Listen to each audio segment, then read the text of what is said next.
Em setembro de 2012, eu tinha 83 anos. Câncer no peritônio em estágio avançado. Os médicos tinham dado 6 meses. Já tinha passado 8. Eu sempre fui teimosa. O programa estava gravado. Hebe. Na Rede TV. Meu último programa.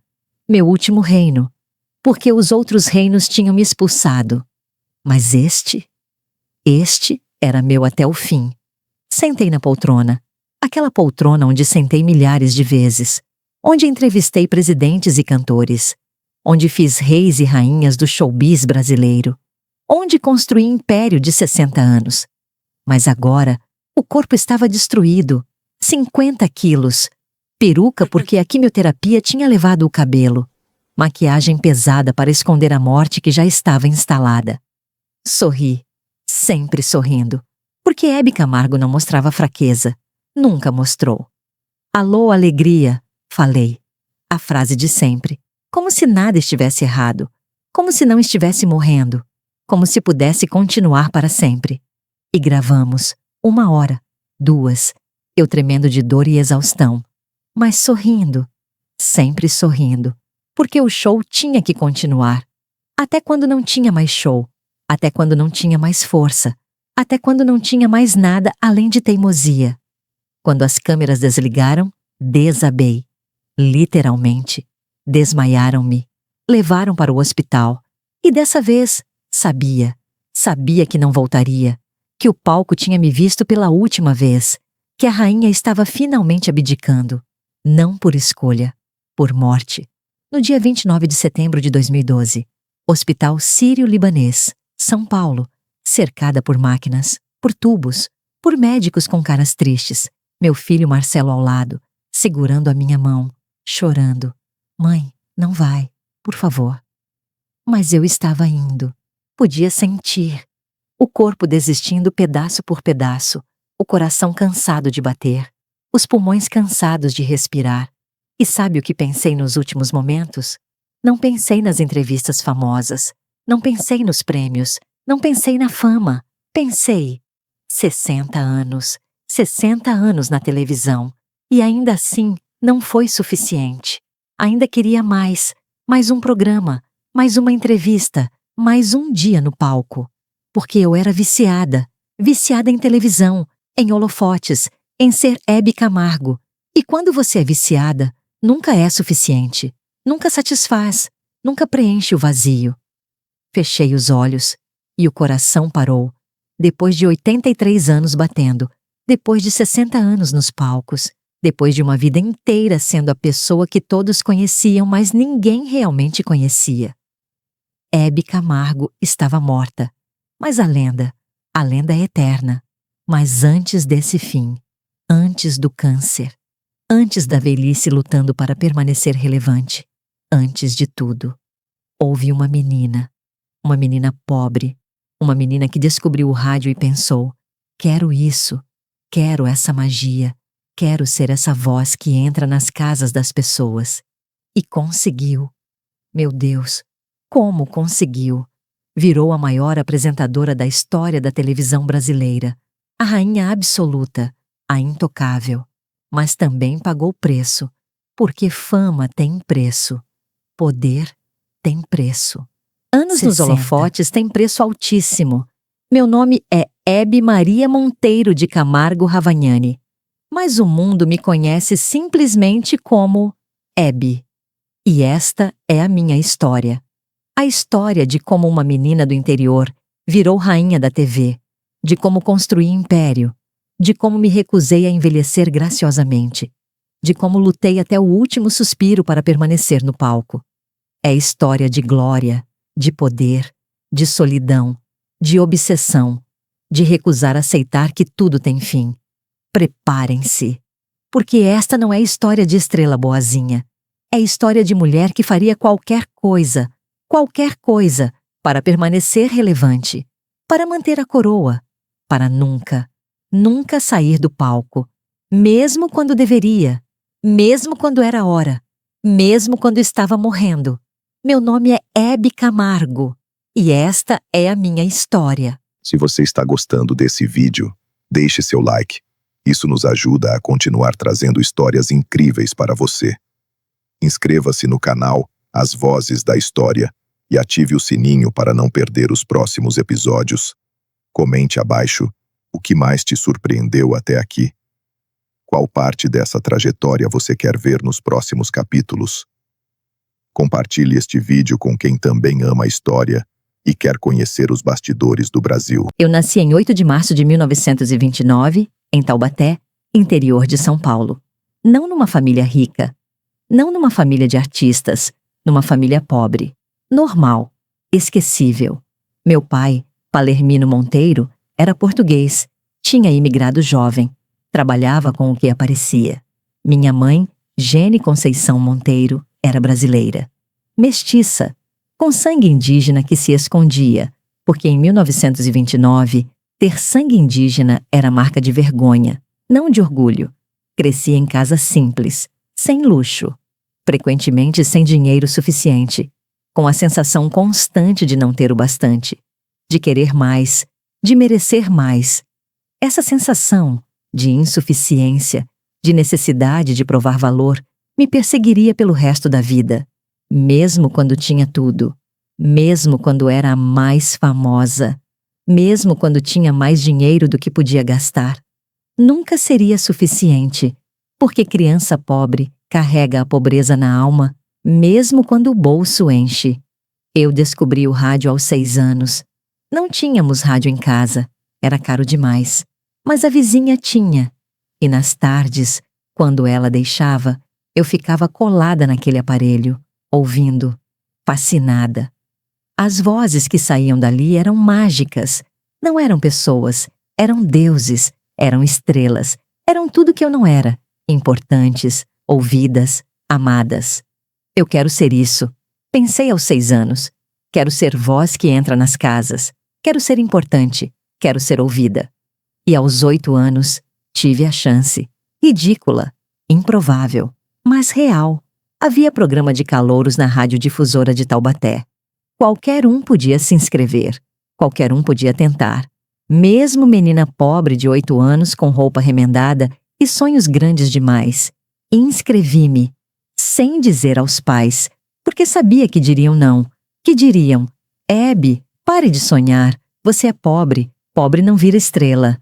Mas eu não acreditava nisso, ou melhor, me recusava a acreditar, porque se acreditasse, o que sobraria? Pobreza eterna? Insignificância eterna? Não. Melhor acreditar na mentira bonita que na verdade feia. O dia da apresentação foi em 1937. Subi no palco. Na verdade, era só um estúdio pequeno com microfone. Mas para mim, era o mundo inteiro. Cantei. Não me lembro o quê. Algo popular. Algo que tinha ouvido no rádio. Desafinado, provavelmente. Tinha 8 anos. Não era prodígio musical. Mas tinha algo. Algo que não era técnica. Era carisma. Era presença. Era essa coisa inexplicável que faz algumas pessoas brilharem e outras desaparecerem. E ganhei. Não porque cantava bem, mas porque os juízes viram potencial, viram algo que podia ser moldado, viram futuro. O prêmio não era dinheiro, era contrato. Contrato para programa de rádio infantil. Clube do Guri. Todas as semanas. Ganhando quase nada. Mas não era sobre dinheiro. Era sobre estar lá. Sobre ser ouvida. Sobre começar. Durante os anos seguintes, trabalhei no rádio. Ainda criança. Ainda estudando. Quando dava tempo. Mas principalmente trabalhando. Porque percebi cedo. Escola não me daria o que eu queria. Rádio daria. Não era fácil. Era exaustivo. Acordar cedo. Ir para o estúdio. Ensaiar. Gravar. Voltar. Fazer lição. Dormir. Repetir. E o dinheiro? O pouco que ganhava ia para casa. Para ajudar os pais. Para comprar comida. Para pagar aluguel. Porque criança pobre não ganha dinheiro para gastar. Ganha para sobreviver. Mas estava feliz.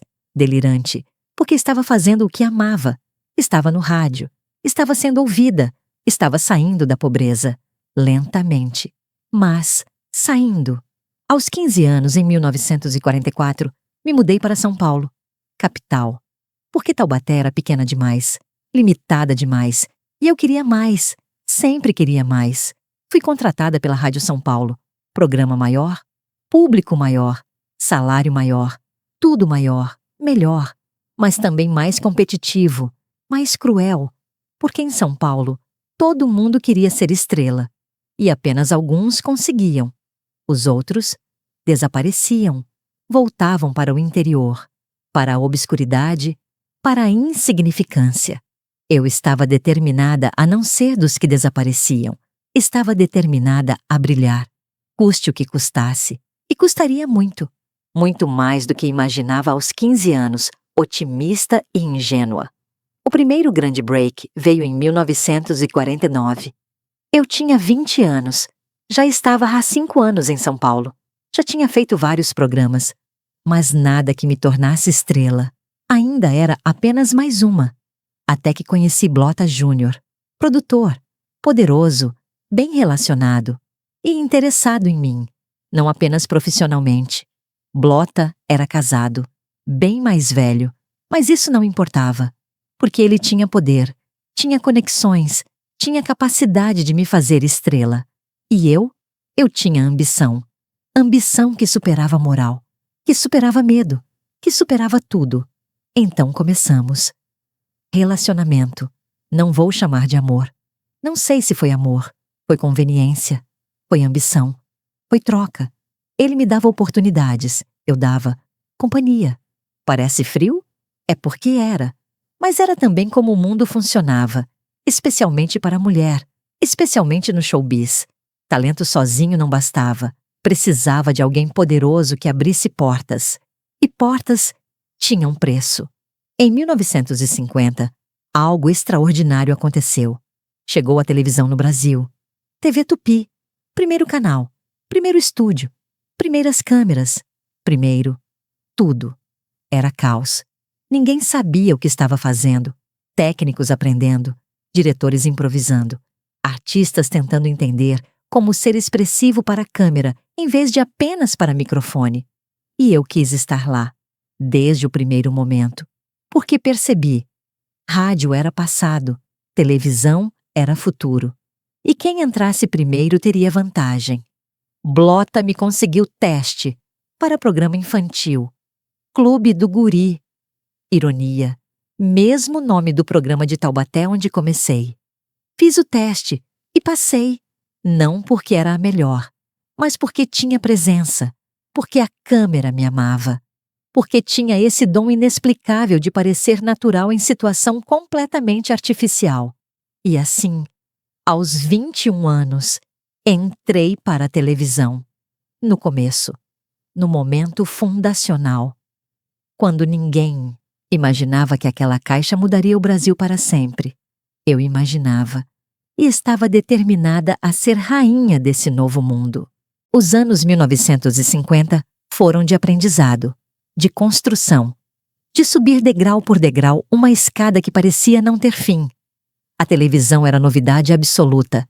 Não havia manual, não havia escola, não havia jeito certo de fazer. Tudo era experimento. Tudo era tentativa e erro. E quem errava demais, desaparecia. Eu estava determinada a não errar, ou melhor, a errar apenas o necessário para aprender, mas nunca o suficiente para ser descartada. Porque percebi algo crucial logo cedo. Televisão era mais cruel que rádio. No rádio, só a voz importava. Mas na TV, a aparência importava, a juventude importava, a beleza importava. E mulher que envelhecia, mulher que engordava, mulher que não se encaixava no padrão, era substituída. Então comecei a construir a armadura, a máscara, a personagem Hebe Camargo que o público conheceria pelos próximos 60 anos.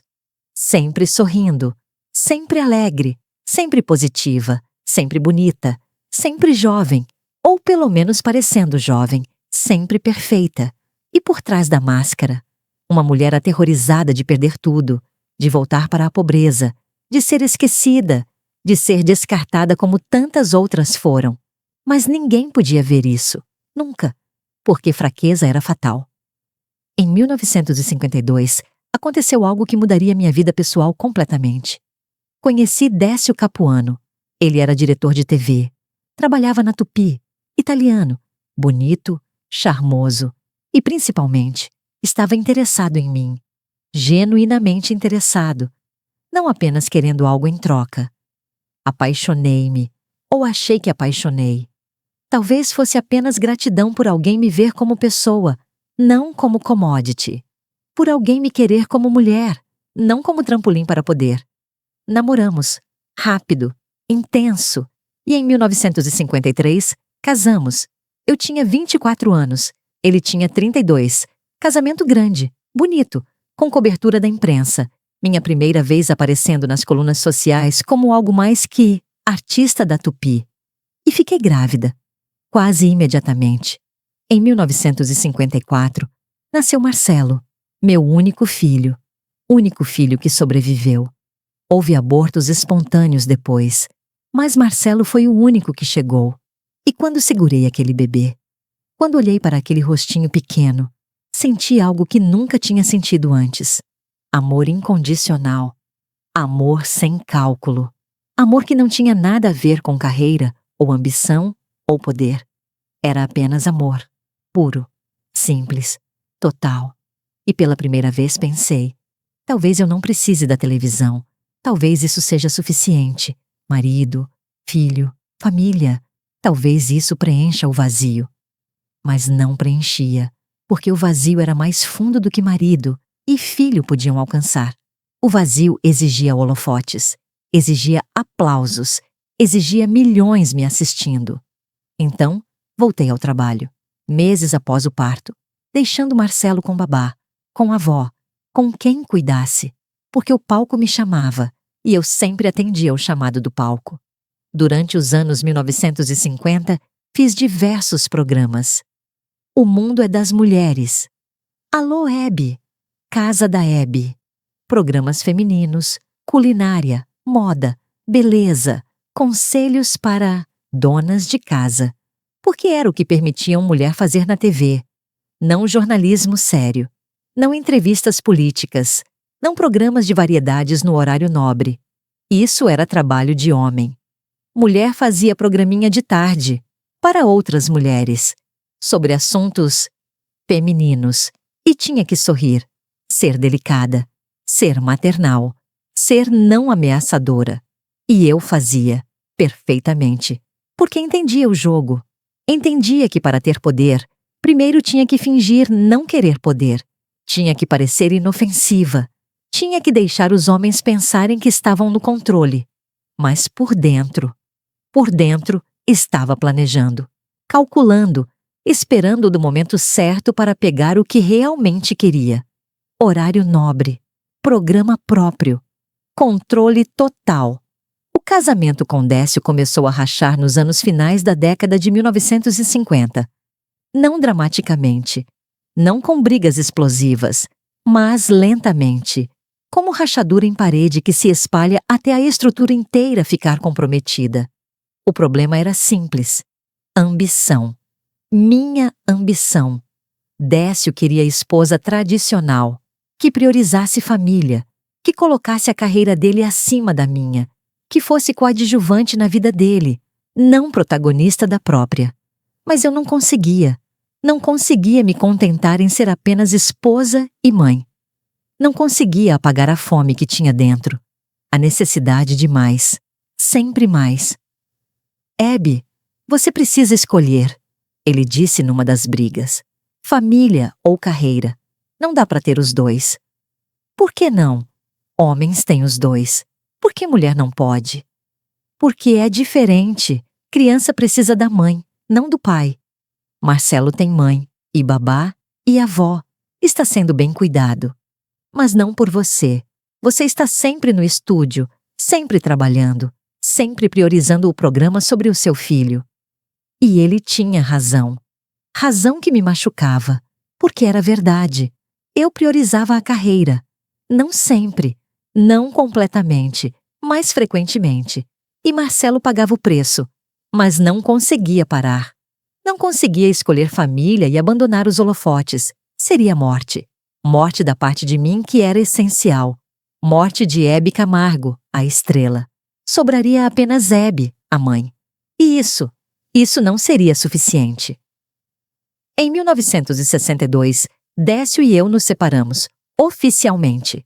Divórcio que tinha se tornado legal recentemente, embora ainda escandaloso. Marcelo tinha 8 anos, idade terrível para ver os pais se separarem. E ele me culpou. Obviamente me culpou. Porque Décio era o pai presente. Eu era a mãe sempre trabalhando. Mamãe, por que você não fica em casa? Por que precisa trabalhar tanto? Porque é o que eu faço, meu amor. É quem eu sou. Mas eu preciso de você aqui. E meu coração se partia. Porque ele estava certo. Ele precisava. Mas eu também precisava do palco. E quando tinha que escolher, escolhia o palco.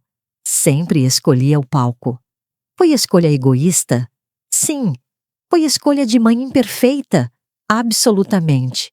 Foi escolha que me assombraria. Para sempre. Mas foi a única escolha que conseguia fazer. Porque, sem o palco, sem os holofotes, sem a televisão, eu não era nada. Ou pelo menos era o que acreditava. E crença define realidade mais do que realidade mesma. A década de 60 foi de consolidação, de finalmente conseguir o que queria, de subir ao topo. Em 1966, lancei o programa Hebe na TV Record. Não era mais programinha feminino de tarde. Era programa de variedades. Horário nobre. Domingo à noite. Competindo com os grandes. Com os homens. E foi sucesso. Não imediato. Não absoluto. Mas crescente. Porque eu era boa. Não apenas boa. Eu era excelente. Como entrevistadora. Como apresentadora. Como showwoman. Tinha o dom de fazer as pessoas se sentirem confortáveis. De fazer estrelas falarem o que não falavam em outras entrevistas. De criar momentos. De produzir entretenimento. E, principalmente, eu entendia o público. Entendia que não queriam apenas ver estrelas distantes. Queriam ver estrelas sendo humanas, sendo vulneráveis, sendo reais, ou pelo menos uma versão cuidadosamente produzida de real. E eu entregava isso. Com maestria, com anos de experiência, com conhecimento profundo de como televisão funcionava. Mas havia problema. Problema crescente que se tornaria pesadelo. Problema chamado envelhecimento. Eu tinha 37 anos em 1966, ainda jovem, ainda bonita, ainda dentro do padrão aceitável. Mas sabia que o tempo estava passando, que em alguns anos não seria mais a jovem bonita, seria a mulher de meia-idade. E mulher de meia-idade na televisão?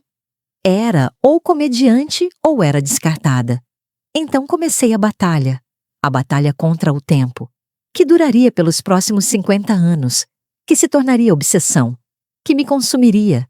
Cirurgias plásticas, não uma, muitas. Facelift, nose job. Botox antes do botox ser comum. Preenchimentos, liftings, tudo o que podia fazer para parecer jovem, para enganar as câmeras, para enganar o público, para enganar o espelho. E funcionava, por um tempo, mas era batalha sem fim. Porque tempo é implacável, tempo vence sempre. E quanto mais lutava, mais desesperada ficava. Mas não podia parar. Porque na televisão brasileira dos anos 1960, 70, 80, mulher que envelhecia era mulher substituída. E ser substituída era morte, era obscuridade, era voltar para a pobreza não material, mas existencial. Então lutava. Contra a natureza, contra a biologia, contra a realidade. E parcialmente vencia. Mas o custo era alto. Altíssimo. Em 1971, aconteceu algo que mudaria minha trajetória profissional completamente. Fui contratada pela TV Bandeirantes. Não foi apenas mudança de emissora, foi mudança de status. Porque Bandeirantes me deu o que ninguém tinha dado antes. Controle total. Poder total. Sobre o programa. Sobre o conteúdo. Sobre tudo. E o programa? Show da Hebe, que se tornaria lendário, que definiria a televisão brasileira por décadas, que faria de mim Não apenas estrela, mas rainha. O formato era simples: entrevistas, apresentações musicais, quadros de humor. Nada revolucionário. Mas a execução? A execução era perfeita. Eu entrevistava presidentes e cantores com a mesma naturalidade. Fazia Carmen Miranda morta ressurgir em conversas imaginárias. Trazia internacionais famosos. Descobria talentos novos. Criava momentos televisivos que eram comentados nas ruas no dia seguinte. E, principalmente, eu era consistente. Semana após semana. Ano após ano. Sempre entregando. Sempre presente. Sempre impecável. O público amava. A crítica respeitava. Relutantemente, porque críticos tinham preconceito contra programa popular. Mas os números não mentiam. Audiência alta. Constante. Fiel. E eu? Eu finalmente tinha o que sempre quis. Poder. Reconhecimento. Império. Mas também tinha preço novo para pagar. Porque quanto mais alto você sobe, mais dolorosa é a queda. E todos sabem. Na televisão, queda é inevitável. É apenas questão de quando. O show da Hebe durou de 1971 a 1984 na Bandeirantes. 13 anos. Mais de 1000 programas. Centenas de entrevistas inesquecíveis. Momentos históricos da televisão brasileira. E em 1984, quando saí da Band, não foi porque estava falhando. Foi porque queria mais. Porque Silvio Santos me ofereceu o mundo. SBT. Rede nova. Ambiciosa. E Silvio disse: vem ser rainha aqui. Faço você maior do que já é. Como recusar? Então fui. Para o SBT. Para novo programa. Para novo império. Para nova fase. Tinha 55 anos. Idade onde a maioria das mulheres na TV já tinha sido aposentada compulsoriamente. Mas eu estava no auge. Mais poderosa do que nunca. Mais relevante do que nunca. Porque tinha feito algo extraordinário. Tinha se tornado instituição. Tinha se tornado maior que programa individual. Tinha se tornado eterna. Ou pelo menos era o que pensava. Porque eternidade tem prazo de validade. E o meu estava mais próximo do que imaginava. Se está gostando do vídeo, deixe seu like e inscreva-se no canal para não perder as próximas histórias. O Hebe no SBT começou em 1986 e foi fenômeno. Não apenas sucesso, foi fenômeno cultural. O programa que parava o Brasil, que toda a família assistia, que definia o que era relevante ou não no showbiz brasileiro. Domingo à noite, 8 horas, horário nobre absoluto. E eu ali, na poltrona, com o meu vestido de paetês, com as minhas joias, com o meu sorriso perfeito, com o meu alô alegria. E o Brasil respondia, com audiência estratosférica, com amor incondicional, com fidelidade que parecia eterna. Eram os anos dourados, os anos de glória máxima, os anos onde eu não era apenas apresentadora, era rainha, rainha absoluta, incontestável, inquestionável. Mas como toda rainha aprende eventualmente, coroas são pesadas e tronos são desconfortáveis. E quanto mais alto o reino, mais longa a queda quando finalmente acontece. No SBT, eu tinha liberdade total. Silvio Santos entendia algo que outros executivos não entendiam. Hebe não era apenas talento contratado. Hebe era marca, era instituição, era produto que vendia sozinho. Então, me dava o que eu queria: orçamento generoso, equipe grande, controle editorial completo. E, principalmente, respeito. Respeito que mulher na televisão raramente recebia. E eu entregava. Meu Deus, como eu entregava! Entrevistas memoráveis, momentos televisivos históricos, audiência que justificava cada centavo investido. Roberto Carlos no programa quase todo ano. Pelé contando histórias. Xuxa nos primeiros anos de fama. Gugu Liberato. Elke Maravilha. Dercy Gonçalves com os palavrões mal censurados. Presidentes. Estrelas internacionais. Todo mundo queria estar no programa da Hebe, porque estar lá significava algo. Significava que você tinha chegado, que era relevante, que importava. E eu? Eu era a guardiã desse espaço sagrado. Eu decidia quem entrava e quem não entrava, quem era promovido e quem era destruído. Tinha poder sobre carreiras, sobre reputações, sobre futuros. E não vou mentir, adorava. Adorava o poder. Adorava ser temida e amada ao mesmo tempo. Adorava saber que com uma palavra, com uma expressão, com um momento de aprovação ou desaprovação, eu podia mudar vidas. Isso me fazia terrível? Talvez. Mas também me fazia eficaz. Me fazia boa no que fazia. Me fazia rainha. Mas havia sombra crescendo. Sombra que eu fingia não ver, mas que estava lá, sempre presente. Sombra chamada idade. Em 1990, completei 61 anos. 61. Idade respeitável. Idade onde a maioria das pessoas pensa em aposentadoria. Idade onde mulheres na TV já tinham sido descartadas há muito tempo. Mas eu não era a maioria. Eu era a Abby. E Abby não envelhecia. Não podia envelhecer. Porque envelhecer era morrer. Então intensifiquei a guerra. Mais cirurgias, mais botox, mais tinturas no cabelo. Loiro platinado. Sempre loiro platinado porque loiro é jovem. Mais maquiagem. Mais iluminação cuidadosa no estúdio. Mais filtros. Antes mesmo de filtros digitais existirem, eu já manipulava a imagem. De certa forma funcionava.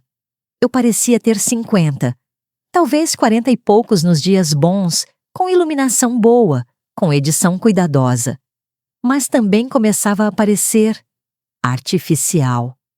Como boneca, como versão de cera de mim mesma. Porque é impossível lutar contra o tempo sem mostrar as marcas da batalha.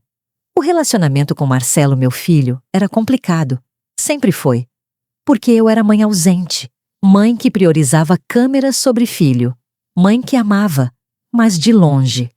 Em 1990, Marcelo tinha 36 anos. Era adulto, casado. E tinha filho próprio, Cláudio, meu neto. E eu era avó. Avó de 61 anos que ainda usava mini saia e decote, que ainda flertava na TV, que ainda fingia ser jovem. E isso criava dissonância cognitiva no público e na família.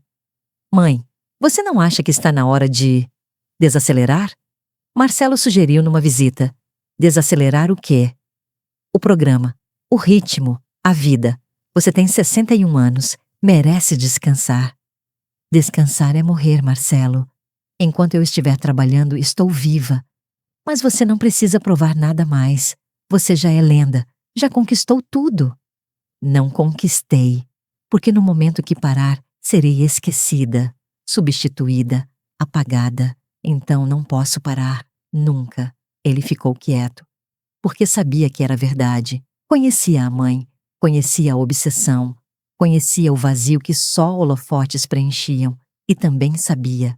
Não havia argumento que funcionasse, porque eu não estava raciocinando. Estava sobrevivendo. E sobrevivência não houve razão. Em 1992, aconteceu algo que deveria ter sido aviso, mas escolhi ignorar. Xuxa, que tinha sido revelada no meu programa, que devia parte da carreira a mim, estava começando a competir. Não diretamente, mas indiretamente. Programa dela no mesmo horário em canal diferente, audiência dividida. E pior, Xuxa era jovem, tinha 29 anos, era bonita naturalmente, sem precisar de cirurgias múltiplas, era fresca, nova, o futuro. E eu? Eu era o passado tentando desesperadamente permanecer presente. A imprensa começou a comparar. Xuxa versus Abby, quem vence? Artigos analisando a audiência. Críticos murmurando que talvez Abby estivesse ultrapassada, que nova geração preferia Xuxa. E cada artigo era punhalada, porque provava o que eu mais temia. Eu era substituível. Eu tinha prazo de validade. Eu estava envelhecendo enquanto o mundo permanecia jovem. Então trabalhei mais. Fiz mais entrevistas, mais especiais, mais de tudo, provando que ainda era relevante. Ainda era necessária, ainda era a rainha. E funcionou. Por um tempo. A audiência se manteve, o programa continuou forte. Eu continuei no topo, mas o medo apenas crescia, porque sabia, era questão de tempo. Tempo é inimigo que ninguém vence, e eu estava lutando batalha impossível. Os anos 90 passaram numa neblina de trabalho constante, programa após programa, entrevista após entrevista, aparições, eventos, prêmios, sempre presente, sempre impecável, sempre Hebe, mas por dentro, estava exausta. Não fisicamente apenas, embora fisicamente também, mas emocionalmente, espiritualmente, existencialmente exausta, porque viver como Hebe Camargo era performance constante. 24 horas por dia, 7 dias por semana. Não havia descanso. Não havia momento onde podia ser apenas Hebe, a pessoa. Era sempre Hebe, a marca. Hebe, a instituição. Hebe, a rainha. E a pessoa? A mulher por trás da máscara? Essa estava desaparecendo, aos poucos, substituída completamente pela personagem. Tinha momentos raros onde me olhava no espelho, sem maquiagem, sem peruca, porque sim, já usava peruca, o cabelo tinha começado a ficar ralo, sem nada. E não reconhecia a mulher olhando de volta. Quem era aquela? Não era a menina pobre de Taubaté, não era a jovem ambiciosa dos anos 50, não era nem a rainha dos anos 80. Era alguém, ou ninguém, dependendo do ângulo, mas rapidamente colocava a maquiagem de volta, a peruca, a máscara, porque sem a máscara, sem a personagem, eu não sabia quem era, e descobrir era aterrorizante demais. Em 1998, fiz algo que nunca imaginei fazer. Casei de novo, aos 69 anos. O nome dele era Lélio Ravagnani, empresário, mais jovem. Ele tinha 60, eu 69. Mas não era sobre idade, era sobre companhia, sobre não estar sozinha, sobre ter alguém que me visse como mulher, não como marca. O casamento foi criticado. Hebe Camargo, aos 69, vestida de noiva como adolescente. Patético. Triste. Recusando aceitar a idade. E doía. Meu Deus, como doía. Porque tinham razão e não tinham ao mesmo tempo. Sim, eu estava recusando aceitar a idade, mas não por vaidade vazia, por sobrevivência. Porque se aceitasse a idade, aceitaria o fim. E não estava pronta. Nunca estaria pronta. O casamento durou até 2010, 12 anos. Não foi perfeito, mas foi suficiente. Lélio me aceitava. Aceitava a obsessão com o trabalho. Aceitava as inseguranças. Aceitava a mulher complicada por trás da estrela radiante. E por isso, serei eternamente grata. Mesmo que o amor não fosse o grande amor romântico. Era amor real. Amor de companheirismo. Amor de dois solitários encontrando consolo um no outro. O ano 2000 chegou. Novo milênio. E eu? Eu tinha 71 anos. 71. E ainda estava no ar. Ainda tinha programa. Ainda era a Hebe. Contra todas as probabilidades. Contra todas as estatísticas. Contra todas as expectativas. Mas estava começando a perceber. O mundo estava mudando. E eu não estava mudando com ele. Ou não conseguia mudar com ele. A televisão estava diferente. Mais rápida. Mais agressiva. Mais jovem. Reality shows. Programas de fofoca, sensacionalismo, tudo que eu não era, tudo que não queria ser. E o público? O público também estava mudando, envelhecendo. Minha audiência fiel estava literalmente morrendo. E os jovens? Os jovens não me conheciam, ou conheciam como aquela senhora antiga que a avó assistia. Era irrelevante lentamente, gradualmente, mas inevitavelmente. E percebi. Estava na fase final, não do programa específico, mas da carreira, da era, do reino. A coroa estava ficando pesada demais e mãos mais jovens estavam esperando para pegá-la. Mas eu continuava segurando, com unhas e dentes, porque soltar significava morte. E eu não estava pronta. Ainda não, não ainda. Em 2004, algo terrível aconteceu. Algo que mudaria tudo. Silvio Santos cancelou o meu programa. Não foi anunciado brutalmente, foi suave, político. Hebe, querida, vamos fazer uma pausa, reestruturar, voltar mais forte. Mas eu sabia que pausa significava fim. Sabia que aos 75 anos, com a audiência caindo, com anunciantes reclamando que meu público era velho demais, eu estava sendo aposentada. Compulsoriamente, sem escolha, e doeu. Como nunca imaginei que pudesse doer, porque não era apenas perda de programa, era perda de identidade, era perda de propósito, era perda de razão de existir. Quem era a Hebe sem programa? Sem palco? Sem câmeras? Não sabia.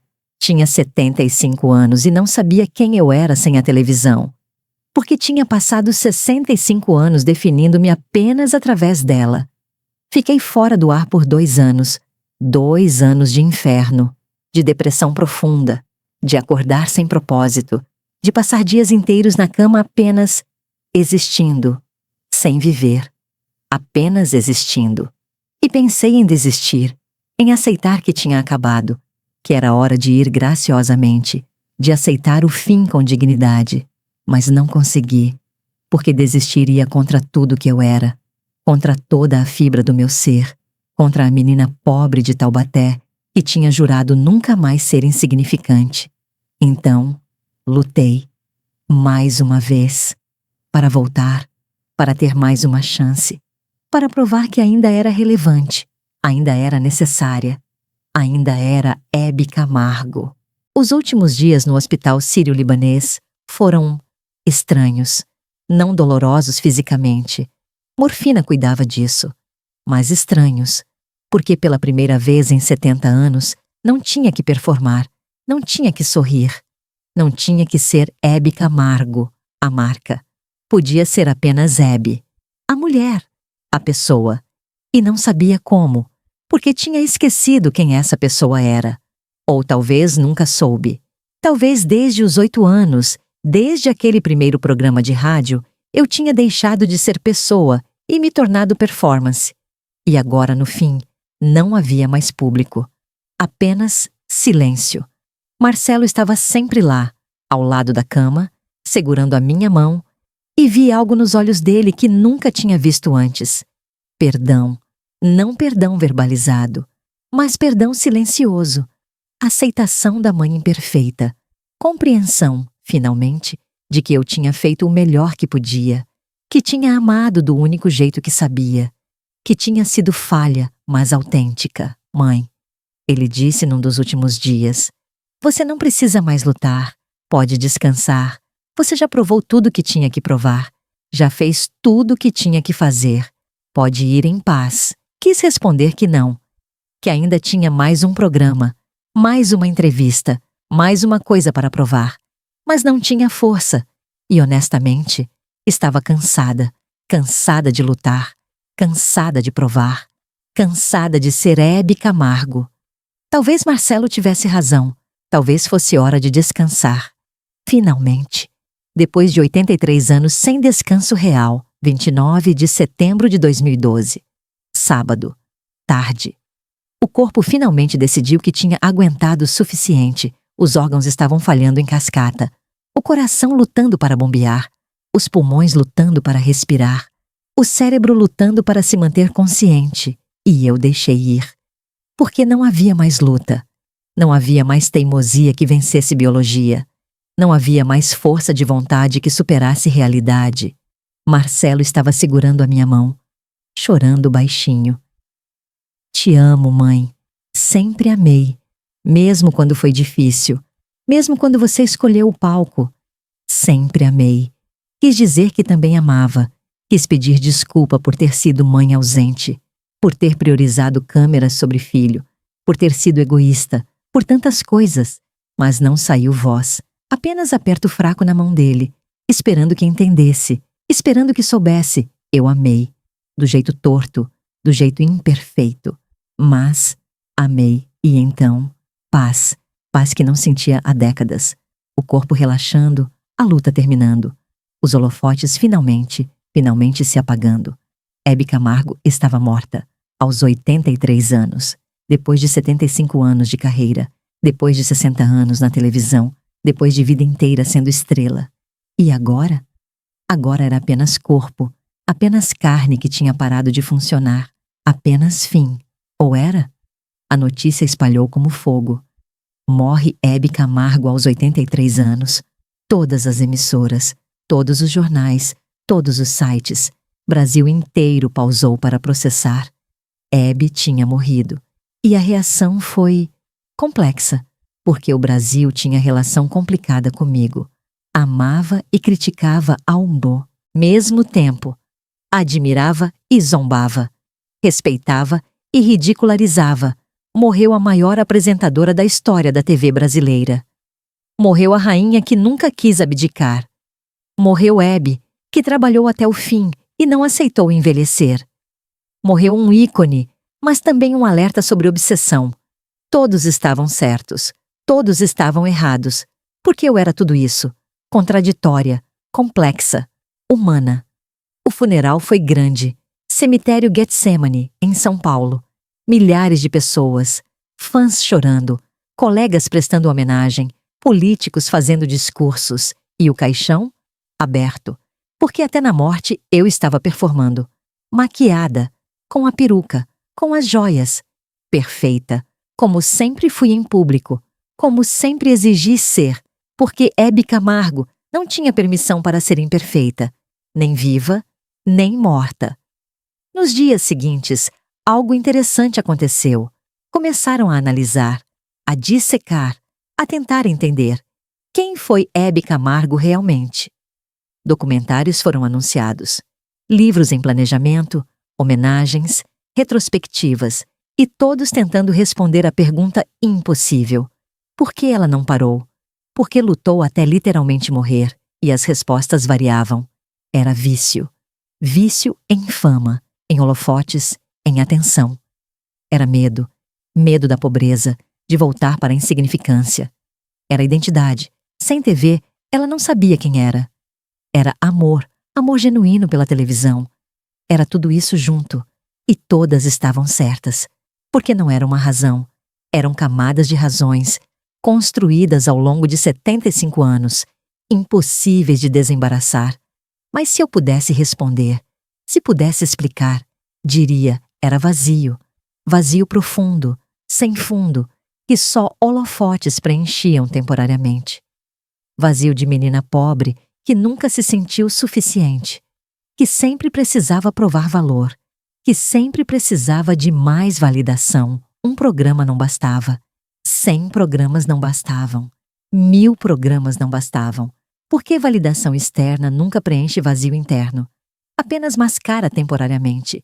E eu passei 75 anos mascarando, sorrindo, trabalhando, sendo perfeita, sendo Hebe. Mas o vazio permanecia, sempre. O legado que deixei foi indiscutível.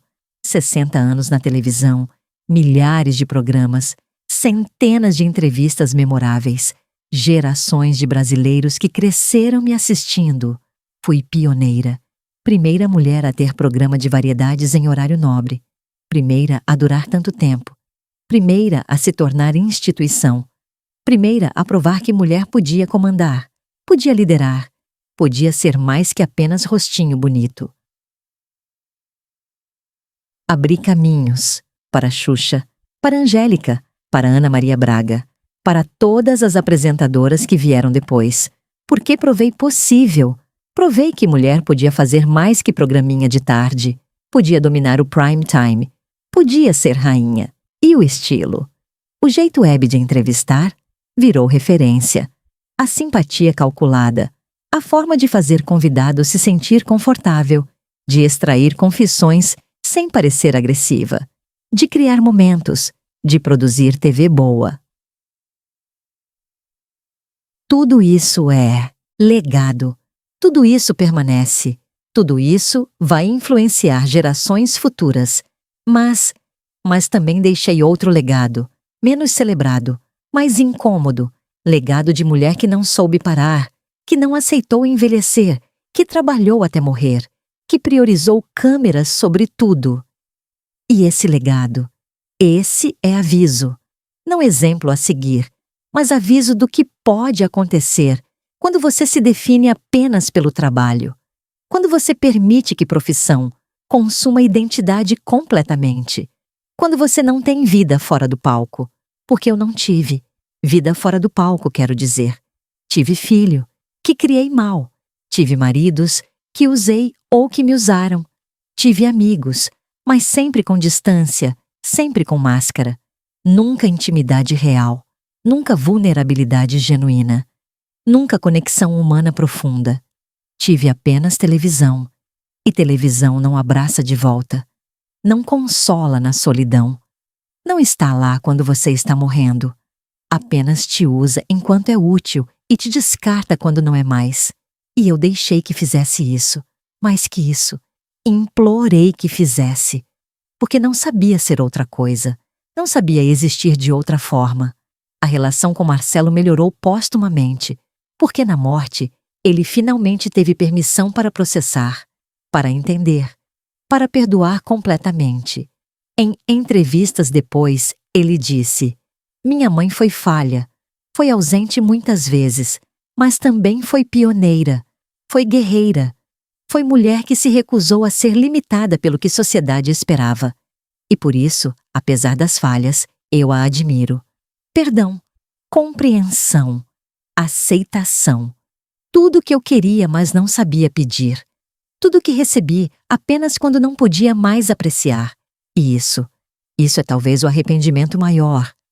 Não os programas que fiz, não a carreira que construí, mas o filho que negligenciei. O tempo que não passei, os momentos que priorizei câmeras sobre ele. Porque programas são esquecidos, entrevistas são substituídas. Mas filho? Filho é único. E eu desperdicei, não completamente, mas parcialmente. E parte desperdiçada é parte perdida para sempre. Se pudesse voltar, se pudesse fazer diferente, faria? A resposta honesta? Não sei. Porque a Hebe que faria diferente não seria mais Hebe, seria outra pessoa. Pessoa melhor talvez, mais equilibrada, mais saudável. Mas não seria eu, porque eu fui definida pela obsessão, pela teimosia, pela recusa de aceitar limites. E sem isso, não teria sido quem fui, não teria conquistado o que conquistei, não teria mudado a televisão brasileira como mudei. Então talvez a pergunta esteja errada. Talvez não seja sobre fazer diferente, talvez seja sobre aceitar que toda escolha tem preço. E eu escolhi fama e poder, e paguei com solidão e vazio. E foi a troca que fiz. Conscientemente ou não. E arrependimentos. Claro que tenho. Marcelo principalmente. As relações que sacrifiquei. A vida pessoal que nunca construí adequadamente. Mas também tenho orgulho de ter durado 60 anos. De ter aberto caminhos. De ter provado possível. De ter sido Hebe Camargo. A única. A original. A rainha. A televisão brasileira mudou depois de mim.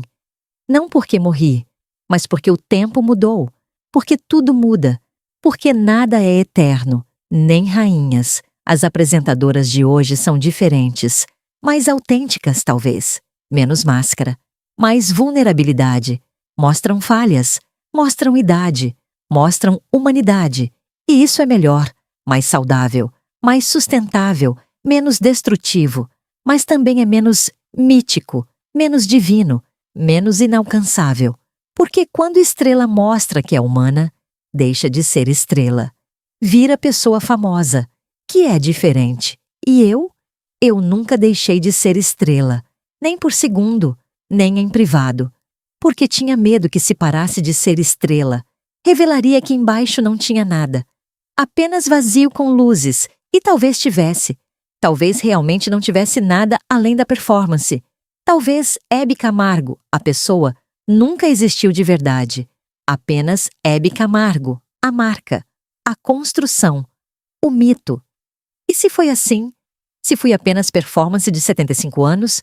Então que performance, que espetáculo, que vida vivida em Technicolor enquanto outros viviam em preto e branco. Hoje, mais de uma década após minha morte, ainda apareço.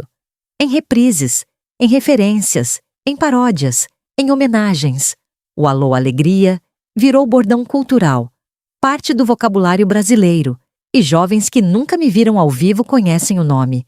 Conhecem a figura, conhecem o mito, não a mulher. Nunca a mulher, mas o mito. E mito é suficiente para a imortalidade, porque eu não vivo mais. Mas Hebe Camargo, a marca, a instituição, o símbolo, essa é eterna. Enquanto houver televisão brasileira, enquanto houver referência aos anos dourados, enquanto houver discussão sobre pioneiras, Hebe estará lá, sorrindo, perfeita, imutável, como sempre quis ser, como nunca pude ser em vida, mas posso ser na morte, porque morte tem vantagem. Você para de envelhecer, para de mudar, fica congelada em momento específico. E eu? Fiquei congelada como rainha, como ícone, como perfeição inalcançável. Não como mulher de 83 anos morrendo de câncer, não como pessoa cheia de falhas e arrependimentos, mas como Hebe, apenas Hebe, eterna Hebe. E talvez fosse isso que eu sempre quis, não vida longa, mas vida lembrada, não felicidade, mas relevância, não paz, mas imortalidade. E consegui, com o preço que exigiu, com o sacrifício que demandou.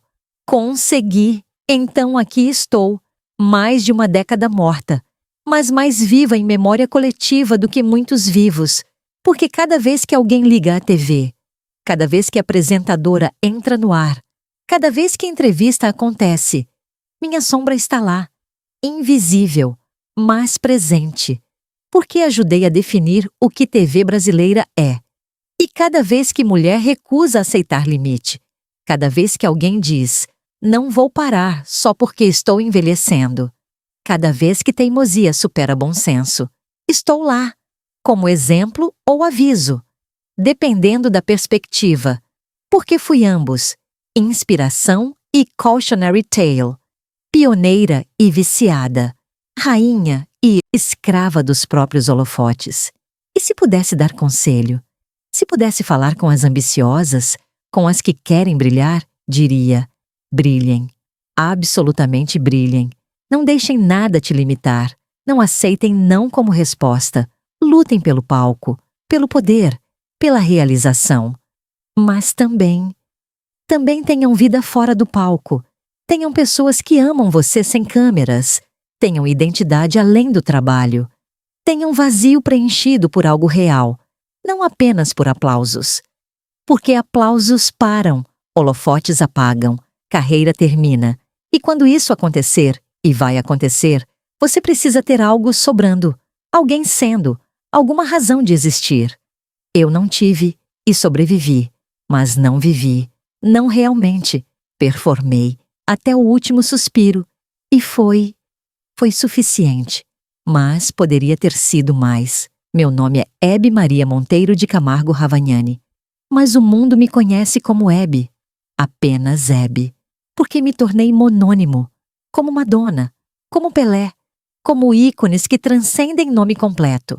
Nasci pobre em 1929, descobri rádio aos 6, comecei a trabalhar aos 8, entrei para a TV aos 21 e trabalhei pelos próximos 62 anos, sem parar, sem desacelerar, até o câncer me forçar a parar, até a morte me aposentar compulsoriamente. Fui pioneira, fui rainha, fui ícone, mas também fui viciada, fui obcecada, fui incapaz de existir fora dos holofotes. Construí império, mudei televisão brasileira, abri caminhos para gerações, mas também sacrifiquei filho, sacrifiquei relacionamentos, sacrifiquei paz, sacrifiquei vida pessoal real. Valeu a pena? Essa pergunta me persegue mesmo morta. E a resposta honesta, não sei. Alguns dias acho que sim, porque deixei marca, porque importei, porque mudei algo. Outros dias acho que não, porque morri sozinha essencialmente. Rodeada de gente, mas sozinha. Com império, mas vazia. Mas talvez a pergunta esteja errada de novo. Talvez não seja sobre valer ou não valer. Talvez seja sobre. Fui autêntica com a pessoa que era. Obsessiva, falha, mas autêntica. E vivi intensamente. até o fim, até além do fim. E quando as luzes finalmente apagaram, quando o coração finalmente parou, quando Hebe Camargo finalmente morreu, não havia arrependimento de ter brilhado pouco, apenas reflexão de ter talvez brilhado demais, de ter queimado muito forte, de ter consumido tudo em chamas de ambição. Mas fogo que queima forte deixa marca, deixa impressão, deixa algo além de cinzas. E eu deixei Hebe, eterna, perfeita, imortal. A rainha que nunca abdica, porque rainhas mortas não abdicam, apenas reinam para sempre. Para sempre. Obrigado por assistir. Se gostou, deixe seu like, inscreva-se no canal e ative o sininho para não perder os próximos vídeos. Comente o que achou e compartilhe com quem também ama a história. Até o próximo vídeo.